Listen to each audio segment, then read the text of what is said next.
Bonjour, je suis Yitzhak Lévy. Aujourd'hui, je vous présente mon exposé sur les changements de nom dans la Torah. Les personnages de la Torah et la signification du changement de leur nom. Voici le sommaire. Introduction, que signifie changer de nom ou de prénom. Ensuite, évocation des changements de nom dans la Torah.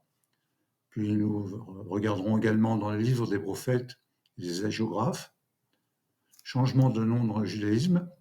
Évocation des changements de nom au niveau profane et une conclusion. Introduction. Le changement de nom revêt une signification à l'occasion d'un bouleversement dans la vie d'un être humain. Tout le monde a le droit à une seconde chance, comme on dit. C'est ainsi que Rav Rosenblum rapporte.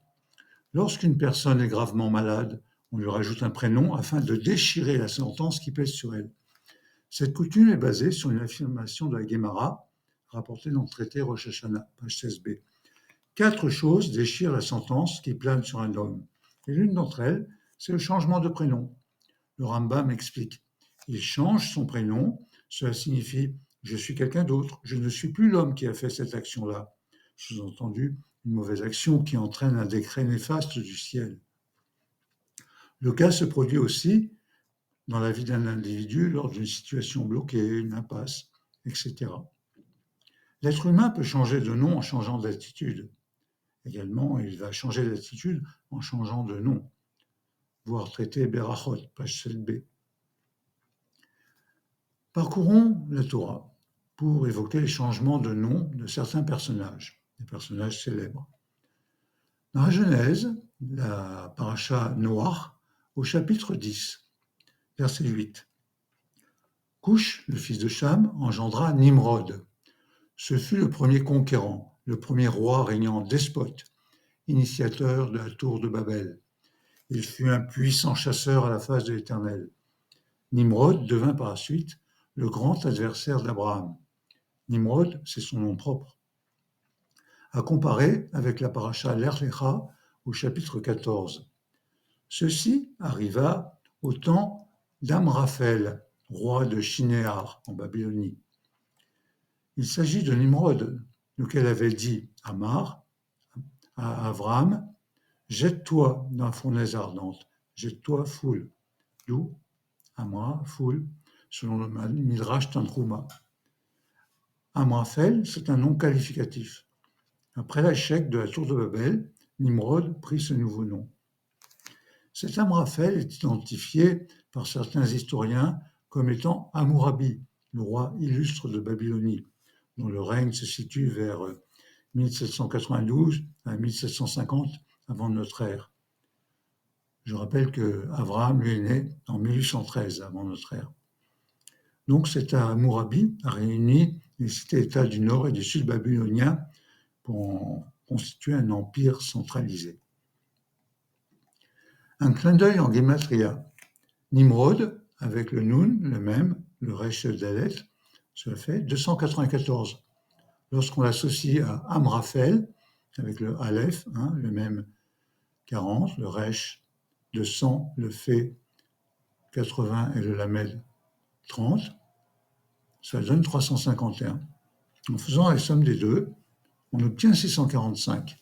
645, et Nimrod, c'est un roi despotique qui a voulu défier Hachem. On se rappelait l'épisode de la tour de Babel.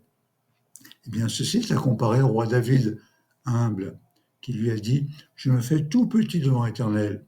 Il a chanté et loué Akadosh Baruch Hu dans ses 150 psaumes. David, Meler Israël, la Gematria de ces trois termes, David 14 plus Meler 90 plus Israël 541, l'ensemble des trois donne 645 également. Passons ensuite à Lech Lecha au chapitre 12, verset 1. L'Éternel avait dit à Abraham, « Pars pour toi de ton pays, de ton lieu natal, de la maison paternelle, et va au pays que je t'indiquerai. » Cette paracha nous conte les tribulations d'Abraham et aussi son changement de nom en Abraham. Ainsi, au chapitre 14 de Lech Lecha, après l'épisode de la bataille d'Abraham contre les 4 rois, Verset 18. Melchitsédek, roi de Chalem, apporta du pain et du vin. Il était prêtre du Dieu suprême. Il le bénit en disant « Béni soit Abraham, de par le Dieu suprême, auteur des cieux et de la terre. » Le Midrash explique que Melchitsédek, en fait, c'était Shem, le fils de Noah. Shem, le nom qui représente le juste de type spirituel, rapporté dans le traité Nedarim, page 32b. Melchitsédek, roi de justice. Il voulait faire régner la justice, Tzédek, comme instrument de paix, Shalem. Quant au Midrash, rapporté dans Bereshit Rabbah, 43-6, il trouve ici une allusion aux oblations et aux libations que les descendants d'Abraham y offriront un jour, Shalem étant le nom primitif de Jérusalem, tel que rapporté par Onkelos. Dans l'Erlecha, Abraham, grâce à l'adjonction du He au chapitre 17, verset 5. Velo yikra od et shimcha Avram, ve'aya shimcha Avraham, ki av amon goyim netaticha. Ton nom ne s'énoncera plus désormais Avraham, ton nom sera Abraham, car je te fais le père d'une multitude de nations. Cette annonce a été faite lorsque Abraham avait 99 ans. Lui, l'hébreu, devient l'universel, le père des nations. Pour Rashi, la lettre Resh, qui se trouvait dans le nom d'Abraham, signifie qu'il était seulement père de Aram, rapporté dans le traité Berachot, page 13a. Aram, son pays natal. Et maintenant, il devient le père de toute l'humanité. Dans l'Erlecha, au chapitre 17, de même pour son épouse Sarai, qui était stérile, et son changement de nom en Sarah, par adjonction du He et retrait du Yud. Il est dit « Vayomer Elohim el Avraham, Sarai ishtecha, lo tikra et shemo Sarai, ki Sarah shema. » Au verset 15, Dieu dit à Abraham, Sarai est ton épouse, tu ne l'appelleras plus Sarai, mais bien Sarah. Commentaire de Rashi, tu n'appelleras plus son nom Sarai, qui signifie ma princesse, pour moi, mais pas pour les autres, tandis que Sarah, tout court, signifie princesse pour tous, rapporté dans le traité Berachot, page 13a. Le Yod enlevé à Sarai, devenu Sarah, a élevé des protestations devant la Shrina, qui lui a donné satisfaction en l'ajoutant à Josué, rapporté dans le traité Sanhedrin, page 107a. Ainsi qu'il est écrit, Moshe appelé à Hoshea, fils de Nun, Yehoshua. Et ça, on le verra un peu plus loin. Pour Abraham, tout comme pour Sarai, l'adjonction du He a été éminemment bénéfique, puisque le verset suivant indique, verset 16, « Je la bénirai en te donnant par elle aussi un fils.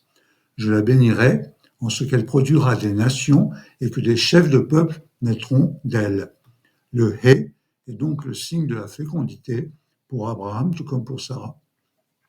Effectivement, la vie de Sarah ne fut vraiment heureuse que lorsqu'elle mit au monde son enfant, Yitzhak. Abraham se serait plaint à Hachem et lui dit « J'ai vu dans mon horoscope que je ne pourrais jamais enfanter. » Hachem lui répondit « Sors de tes spéculations astrologiques. S'il est vrai qu'Abraham ne peut avoir de fils, Abraham le peut. Et de la même façon, Sarai ne peut concevoir, mais Sarah enfantera. » C'est un principe clé résumé par nos sages, Ain Mazal et Israël. Israël n'est pas régi par les astres. Dans la paracha Haye Sarah, après le veuvage d'Abraham et après avoir marié Isaac, il est dit que, par ailleurs, Agar est devenue Ketura lorsque Abraham l'a reprise comme épouse. En effet, au chapitre 25, verset 1, Abraham, alors qu'il était âgé de 140 ans, Abraham prit une nouvelle épouse, nommée Ketura, et elle lui enfanta 6 fils. Commentaire de Rashi. C'est Agar, ainsi appelée, selon Perké des Rabbi Eliezer, parce que ses actions étaient aussi belles que l'encens, Ketoret, Ketura, Ketoret, et qu'elle était restée chaste. Ketura en araméen signifie retenu. Nous apprenons ici qu'un père de famille, devenu veuf, mariera d'abord ses enfants, puis se remariera lui-même. Dans la paracha Toldot, au chapitre 25, au sujet de la naissance des jumeaux de Rivka. Verset 25. Le premier qui sortit était roux, et tout son corps pareil à une pelisse. On lui donna le nom de Esav.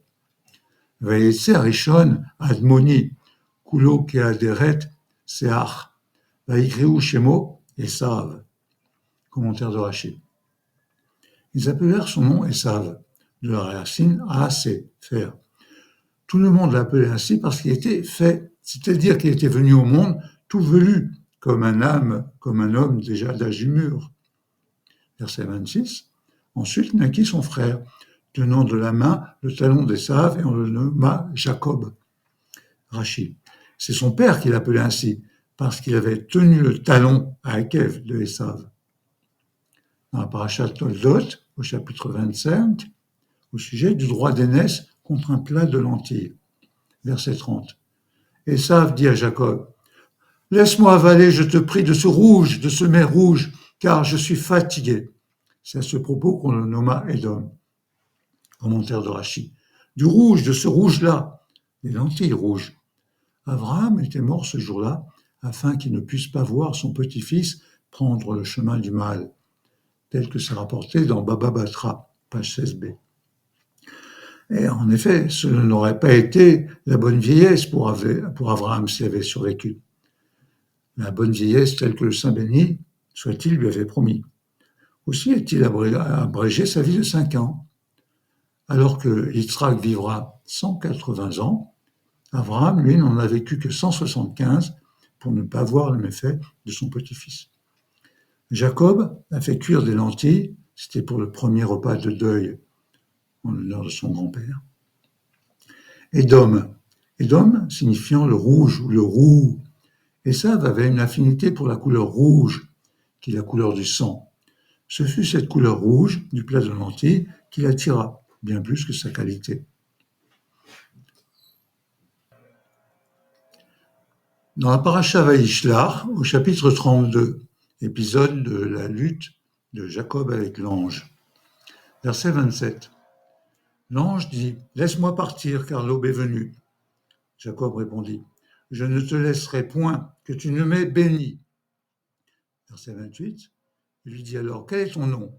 Il répondit « Jacob. » Il reprit « Jacob ne sera plus désormais ton nom, mais bien Israël. » Vayomer lo Yaakov, Yaamer od Shimcha, ki im Israël. Commentaire de Rashi. Yaakov ne sera plus. On ne pourra plus soutenir que c'est par ruse et par éviction, Ikva, même racine que Yaakov, que tu as obtenu les bénédictions de ton père, mais en toute dignité et ouvertement. Le Saint béni soit-il va se révéler à toi à Bethel. Il changera ton nom et te bénira. J'y serai moi-même et j'y consentirai, dit l'ange. C'est ce que dira le prophète. Il a lutté avec un ange et il l'a vaincu. Israël signifiant lutteur pour Dieu et aussi marchant droit, Yachar, avec Dieu, El. Yachar, El, Israël. Cependant, Jacob, même en changeant de nom, ne change pas de personnalité, car les deux noms, Jacob et Israël, coexistent dans la Torah. Donc au chapitre 32, les versets 26 et 29, lors de la lutte avec l'ange. Voici un tableau célèbre peint par Delacroix. Il est dans un édifice réputé de Paris. Également au chapitre 35, verset 10, Dieu lui dit, je te nomme Jacob, mais ton nom désormais ne sera plus Jacob, ton nom sera Israël. Il lui donna ainsi le nom d'Israël. Jacob conserve son nom et se voit attribuer un nom qualificatif, un titre d'honneur avec Israël. En aparté, il y a 3 patriarches. Nous avons vu Abraham, c'est le modèle du chesed, la bonté et la générosité. Il a encouragé tout son entourage dans la voie vers la reconnaissance du Dieu unique. Il met en avant la tzedaka, l'humanité, la générosité, la préservation de la vie et l'honneur du prochain, avant l'exercice de la stricte justice. Il possède une foi absolue envers Hachem. Il est appelé l'homme de bonté. Son fils, Isaac, c'est le modèle de la Gévoura, la force de tempérament et la rigueur. Lui a conservé son nom tout au long de son existence. Jacob, c'est le modèle de Tiferet, l'harmonie et la beauté. Il s'appelle aussi Israël. Il représente la synthèse entre l'attribut de son grand-père et celui de son père. Revenons au changement de nom dans la Torah. Dans la Parasha Vaïshlar, au chapitre 35, il s'agit de la fin de Rachel et la naissance du 12e fils de Jacob. Verset 17. Comme elle était en proie aux douleurs de cet enfantement, la sage femme lui dit « Ne sois pas inquiète, car c'est encore un fils qui t'arrive. » Verset 18. Or, au moment de rendre l'âme, car elle mourut, elle le nomma Ben-Oni, mais son père l'appela Benjamin. Vatikra Shemo Ben-Oni, Ve'aviv Karalo Benyamin. Changement de nom, donc de destin pour ce nouveau-né. Commentaire de Rashi. Ben-Oni, c'est le fils de ma souffrance. C'est une connotation négative. Benyamin, fils du sud, car pour Jacob, son plus jeune fils est le seul à avoir vu le jour en Canaan. C'est la région située au sud, Yémin, pour celui qui vient de Aram Naharaim, en Syrie. Autre explication, fils de mes jours, car jour, Yamim, s'écrit parfois Yamin. Et dans ce cas, c'est une façon de souligner que Benjamin est né de Jacob à un âge avancé. C'est une connotation positive. Dans la Parasha Vaïshlar, au chapitre 36, c'est l'histoire de Esav et de ses descendants. Verset 1. Ceci est la lignée d'Esav, le même qu'Édom. Ve'ele toldot Esav, ou Édom. Il émigra vers un autre pays à cause de son frère Jacob. Esav ne voulait plus avoir de part commune avec son jumeau, ni au sujet de l'héritage de la terre promise, ni au sujet du patrimoine spirituel. Il deviendra un ennemi constant du peuple d'Israël. Ainsi, on cite les descendants de Esav, et parmi eux, le chef Magdiel, le chef Hiram, tels sont les chefs de Édom. Or, en fait, Magdiel, c'est Rome, cité dans Pirkei des Ravi Eliezer. Ultérieurement, on assimilera Édom à Rome. Rome est associée à la matérialité et à la terre, et c'est ce qui symbolise le caractère de Édom. Ainsi, Édom est allégoriquement identifié dans la tradition juive avec l'Empire romain et plus tard avec la chrétienté. Voyons à présent le cas du premier fils de Rachel et de Jacob. Dans la Parasha Vaïshlar, au chapitre 30, au sujet de l'enfant de Rachel, verset 22. Le Seigneur se souvint de Rachel, il l'exauça et donna la fécondité à son sein. Verset 23. Asaph Elohim et Herpati.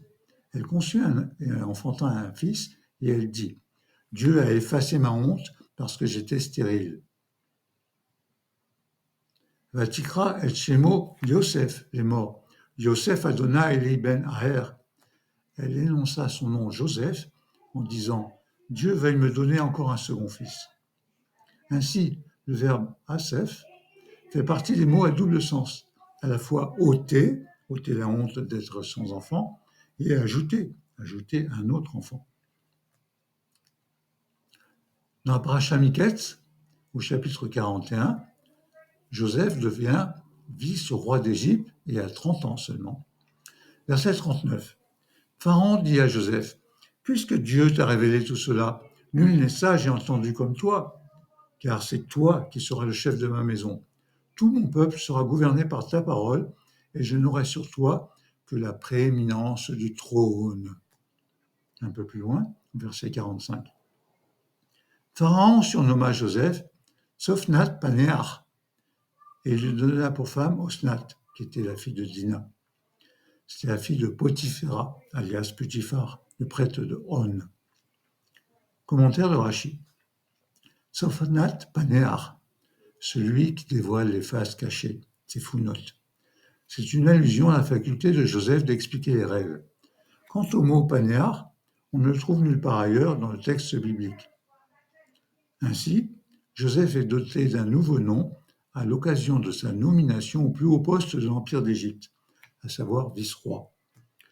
Cela correspond à la coutume égyptienne. Le changement de nom de Joseph a son utilité pour la suite de l'histoire, car cela contribue à dissimuler son identité lorsque ses frères viendront en Égypte. Passons à présent au livre de l'Exode, Shemot.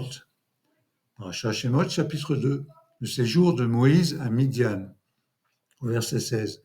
Le prêtre de Midian avait 7 filles. Elles vinrent puiser là et emplir des auges pour abreuver les brebis de leur père. Au chapitre 3, verset 1. Or, Moïse faisait paître les brebis de Yitro, son beau-père, prêtre de Midian. Apparaît ici pour la première fois le nom Yitro, avec un Yud, un Tav, un Resh, un Vav. En Gematria, Yitro, cela représente 616, soit 7 fois 8 fois 11. Dans la suite de la paracha et dans les suivantes, Yitro, le beau-père de Moïse, est désigné par d'autres noms. Pourquoi ? Eh bien, Yitro a certainement porté un autre nom par rapport au nouveau but et à la nouvelle mission qu'il s'était donnée. Et bien entendu, ceci s'est réalisé, mais en plusieurs étapes. Les 7 noms de Yitro, beau-père de Moshe, c'est le premier vrai converti au judaïsme, sont Poutiel, Réouel, Réver, Yéter, Yitro, Kenyi et Ovav. Son nom initial était Pétuel ou Poutiel, car il gavait, Pitem, les animaux qu'il offrait aux idoles. Réouel, pourquoi ? Qui émouvait, Ra, envers Dieu, El, Ra, El, selon Shemot Rabba. Mais selon le Melchita de Rabbi Ishmael, Parashat Yitro, en fait c'est positif, car il s'est prosterné, l'Ikroa, devant Hachem, d'où son nom Réouel. Réver, parce qu'il s'est associé au peuple juif et à Dieu. Raver, Réver. Yéter, il a rajouté un paragraphe dans la Torah, son Melchita sur Yitro. C'est dans la Parashat Yitro, le verset 21. Yitro lui-même, avec l'ajout du Vav, par rapport à Yéter, avec ses bonnes actions et sa conversion, en effet, le Vav, c'est la lettre qui colle, Vav à Hibour, et les bonnes actions nous collent à Hachem. Kenny, parce qu'il s'est séparé de Caïn, selon le Zohar, tome 1, page 28.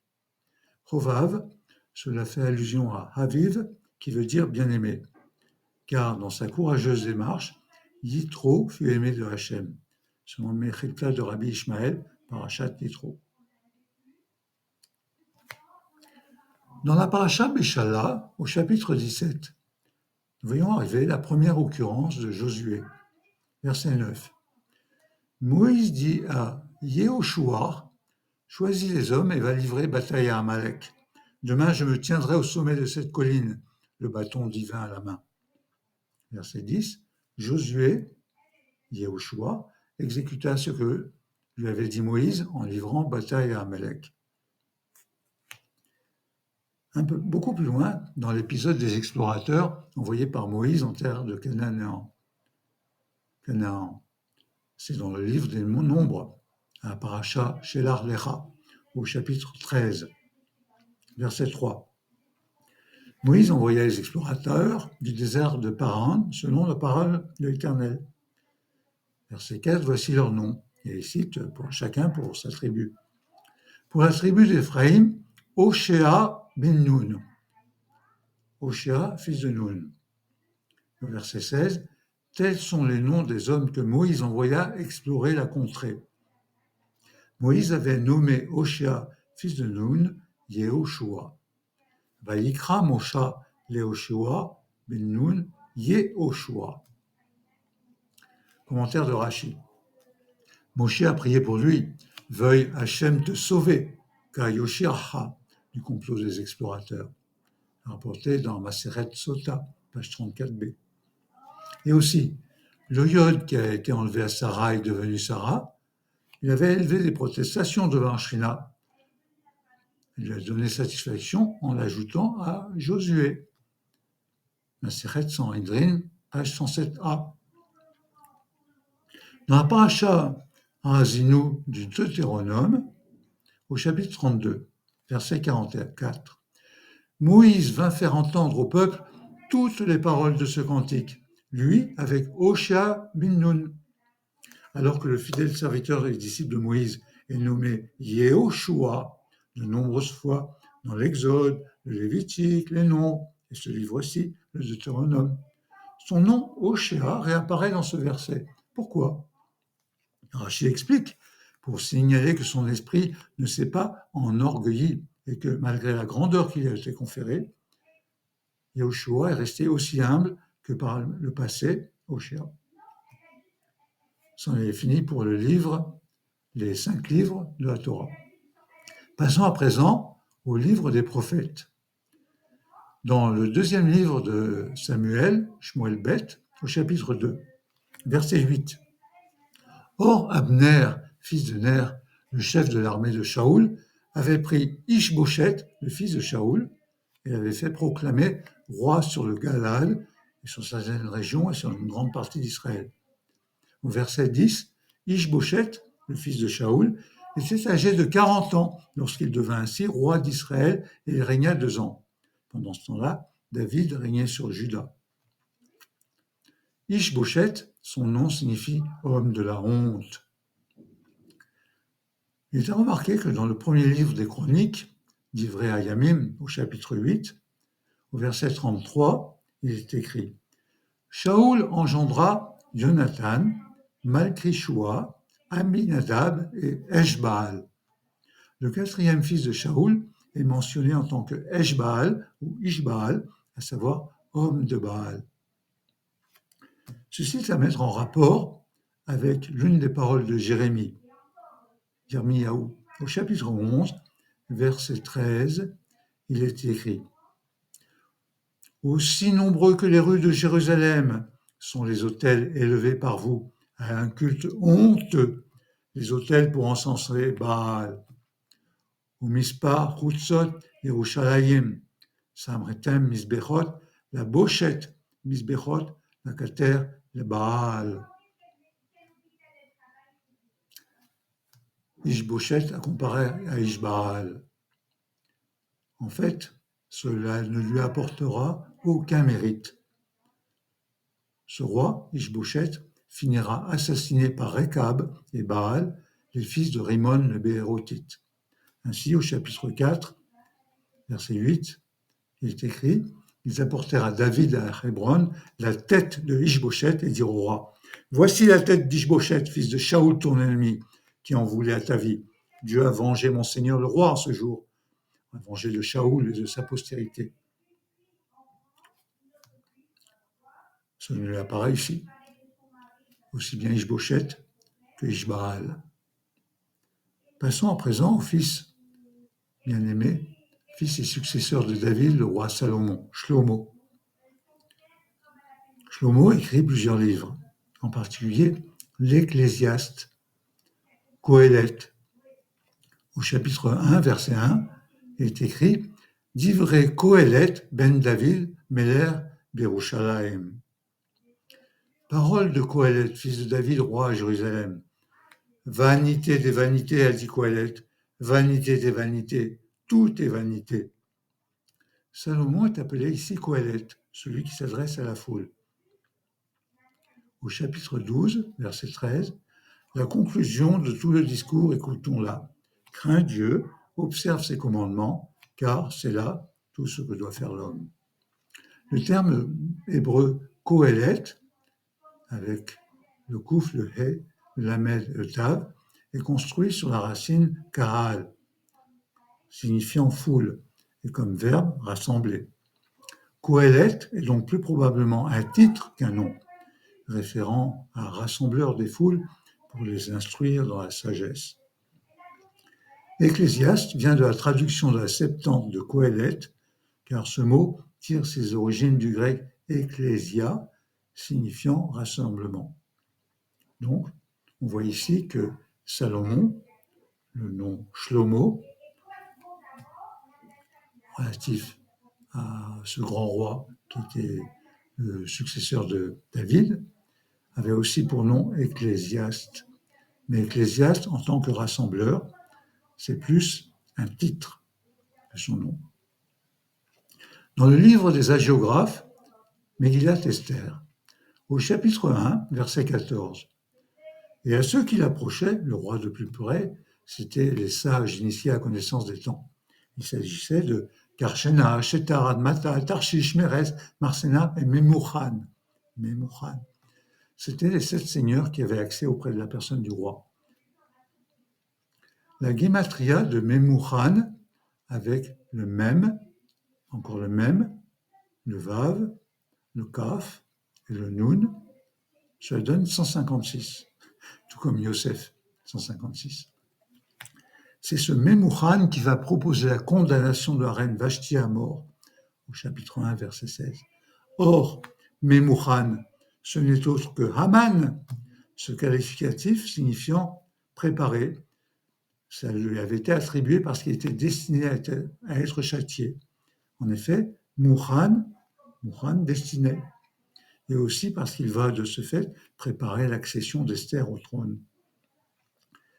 Au chapitre 33, au verset 1, à la suite de ces événements, le roi Assuérus éleva Haman, fils de Hammedatha l'Agagite, en l'appelant à la plus haute dignité. Donc le double nom, Memouchan est devenu Haman. Dans la Megillat Esther, au chapitre 2, verset 7, il était le tuteur de Hadassah. Il, c'est Mardoché. Le tuteur de Hadassah, c'est-à-dire Esther. Hadassah, Esther, la fille de son oncle, c'est donc sa cousine, qui n'avait plus ni père ni mère. Cette jeune fille était belle de taille et belle de visage. À la mort de son père, de sa mère, Mordechai l'avait adoptée comme sa fille. D'après certains de nos sages, Hadassah, c'était son vrai nom, et Esther fut ajoutée plus tard. Hadassah provient du mot hébreu Hadass, la myrte, tandis que Esther provient de la racine satar, qui signifie cacher, dissimuler. Nos sages disent dans le Midrash, de même que la myrte a une bonne odeur, mais un goût amer, de même Esther fut bonne pour Mordechai et son peuple, mais elle fut amère pour Haman le méchant. Ceci est cité par Rav Gabriel Dayan dans Torah Box du 9 décembre 2015. Esther était une grande tzadékette et une prophétesse. Esther apparaît comme une personne pleine de sagesse, de courage, de détermination, mais aussi de foi et de fidélité indéfectible à son peuple.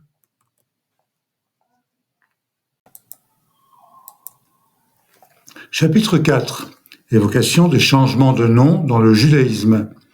Le judaïsme n'a jamais encouragé le prosélytisme. Ceci étant, lorsqu'ils se convertissent, les prosélytes reçoivent de nouveaux noms. Leur personnalité change avec la conversion. Ainsi changent leur nom. Voici un extrait de Torah Box, une réponse de Rav Ben Simon du 26 février 2015. Lorsqu'un non-juif se convertit, il est d'usage qu'il adopte un prénom biblique. Vous pouvez parfaitement le choisir. Je vous conseillerais le prénom Israël. Pourquoi ? En effet, c'est le seul patriarche à avoir 3 noms, Yaakov, Israël et Yeshurun. Ce sont devenus les noms par lesquels le peuple juif est appelé. Le prénom Israël symbolise donc l'intégration dans le peuple juif. Un autre cours vidéo de Rav Emmanuel Ben Simon de Torah Box, dans lequel il dit « Changement de prénom pour un malade ». Il faut savoir qu'à l'intérieur de chaque prénom, il y a le mazal. Or, pour changer de mazal, il existe 4 choses possibles. La tefila, la prière, la tzedaka, donner de l'argent aux pauvres, la teshuva, le repentir, on regrette, on prend sur soi de changer de comportement, de s'éloigner des avérotes, et aussi le changement de prénom.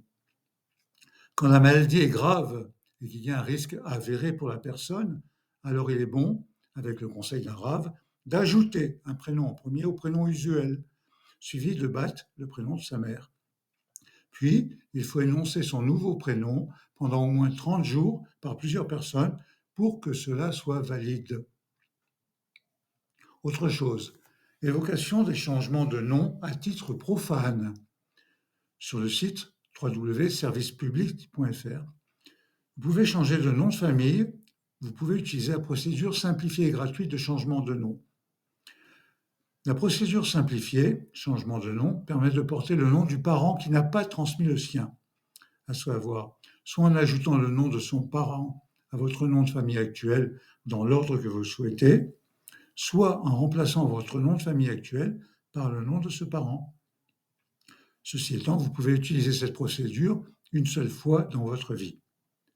Mais la procédure est différente si vous voulez changer de nom pour motif légitime, par exemple parce que votre nom est difficile à porter, péjoratif, ridicule ou grossier. C'est une demande qui concerne uniquement le nom de famille et cette procédure de changement de nom se fait par décret. Voici les 2 articles du Code civil concernant le changement de prénom et de nom. L'article 60 concerne le prénom. Toute personne peut demander à l'officier d'état civil de changer de prénom. La demande est remise à l'officier d'état civil du lieu de résidence ou du lieu où l'acte de naissance a été dressé. S'il s'agit d'un mineur, la demande est remise par son représentant légal. L'adjonction, la suppression ou la modification de l'ordre des prénoms peut également être demandée. Si l'enfant est âgé de plus de 13 ans, son consentement personnel est requis. La décision de changement de prénom est inscrite sur le registre de l'état civil. L'article 61 concerne le changement de nom. Toute personne qui justifie d'un intérêt légitime peut demander à changer de nom. La demande de changement de nom peut avoir pour objet d'éviter l'extinction du nom porté par un ascendant ou un collatéral du demandeur, cela jusqu'au 4e degré. Le changement de nom est autorisé par décret et doit être publié dans un journal d'annonce légale. Changement de prénom, changement de nom, mais pseudonyme, qu'en est-il ? Un pseudonyme, c'est un nom d'emprunt adopté par une personne pour exercer une activité sous un autre nom que celui de son identité officielle. Ainsi, l'usage du pseudonyme peut avoir plusieurs motivations. Substitution à un nom jugé imprononçable, trop marqué ethniquement, ridicule, sujet à colibet, ou bien protection de l'identité réelle, motivation artistique, etc. L'usage d'un pseudonyme pour un comédien est une tradition vieille comme Molière, alias Jean-Baptiste Poquelin. Citons aussi Bourvil, alias André Rimbaud, ou Arletty, alias Léonie Baccia. Le phénomène apparaît dès la Renaissance, mais ne se répandra vraiment qu'à partir du XVIIIe siècle avec Voltaire. Qui était Voltaire ? François-Marie Arouet. Citons des écrivains tels que Gérard Labruni, en fait c'est le pseudonyme de Gérard de Nerval en 1830, ou bien Henri Beyle, alias Stendhal, ou encore Aurore Dupin, George Sand. Remarquez que l'écrivain Romain Gary, de son vrai nom Roman Cassiu, obtient une première fois le prix Goncourt en 1956, puis une seconde fois sous le pseudonyme d'Émile Ajar en 1975, alors qu'un auteur n'est pas autorisé à recevoir ce prix plus d'une fois. La supercherie ne sera découverte qu'après sa mort. En France, la mode des pseudonymes anglais s'est répandue du cinéma au chanteur yéyé, cela dans les années 60. Citons Johnny Hallyday, Eddie Mitchell, Dick River, Richard Anthony, Sheila et bien d'autres. L'usage d'un pseudonyme pour des personnages politiques existe aussi. En particulier, les révolutionnaires de l'Empire russe prirent un pseudonyme. Citons Vladimir Ilyich Ulyanov, dit Lénine, Lev Davidovich Bronstein, dit Trotsky, Yossif Vissarionovitch Doukachvili, vous savez qui c'est, Staline. On a même vu le pseudonyme remplacer purement et simplement, de façon officielle, le nom d'état civil initial. Voici quelques exemples. Jacques Delmas, son nom pendant la Résistance était Chaban. Il est devenu Jacques Chaban-Delmas, Premier ministre. Henri Tanguy, pendant la Résistance, son nom c'était Roll. Il est devenu Henri Roll-Tanguy en 1970. Philippe de Hautecloque, son nom de guerre c'était Leclerc. Il devint Philippe Leclerc de Hautecloque. Citons aussi l'ingénieur aéronautique Marcel Bloch, C'était un juif qui a refusé de travailler pour les Allemands, mais il a été déporté à Buchenwald. À son retour de déportation, Marcel fait changer officiellement son pseudonyme, son patronyme, en Bloch Dassault en 1946, puis Dassault tout court en 1949, et on le connaît ainsi sous le nom Marcel Dassault. Il y a de nombreux pseudonymes dans les arts et lettres, je vous en cite quelques-uns. Le Corbusier, c'est le pseudonyme de Charles-Édouard Jeanneret-Gris, ou bien encore Hergé, célèbre dessinateur, c'est le pseudonyme de Georges Rémy. Vous connaissez le photographe Robert Capa. En fait, c'est le pseudonyme d'Andrei Erno Friedman. Les acteurs américains, beaucoup ont pris un pseudonyme. J'aime bien les films, les comédies de Alan Stewart Königsberg. Il est plus connu sous le nom de Woody Allen. Également, les films de Melvin Kaminsky. Il s'agit de Mel Brooks. Dans la célèbre paire Laurel et Hardy, Oliver Hardy, c'était vraiment son nom, mais Stan Laurel, c'était un pseudonyme. Il s'appelait en fait Arthur Stanley Jefferson. Tout le monde se souvient de Marilyn Monroe, alias Norman Jean Baker. Chez les Français, les acteurs, chanteurs ou écrivains français, il y en a aussi beaucoup qui ont pris des pseudonymes. Si je dis Claude Langmann, cinéaste, c'était le pseudonyme de qui? De Claude Berry. Plus exactement, Claude Berry est le pseudonyme de Claude Langmann. Richard Berry, en fait, c'est un pseudonyme. Cet acteur s'appelle Richard Benguigui. Le chanteur Serge Gainsbourg, c'est le pseudonyme de Lucien Gainsbourg. Roger Hanin, tout le monde s'en rappelle, c'est le pseudonyme de Roger Lévy. Victor Lanoux, c'est le pseudonyme de Victor Robert Nataf. Yves Montand, c'est le pseudonyme de Yves Olivier, acteur et chanteur. Le grand cinéaste Gérard Rouy, c'est un pseudonyme aussi. Son nom est Max Gérard Tannenbaum. Et enfin, l'humoriste Popek. Popek, c'est un pseudonyme, bien sûr. Il s'appelle en réalité Jutka Herbstu. C'est sûr que comme nom de scène, Popek, ça sonne mieux. En conclusion, le changement de nom est cité plusieurs fois dans la Torah pour des circonstances particulières. Dans la Torah, les changements de nom sont signifiants. En changeant de nom, on change de fonction ou plus généralement de destin, tels Abraham, Sarah, Jacob, Esav, Benjamin, Joseph, Esther.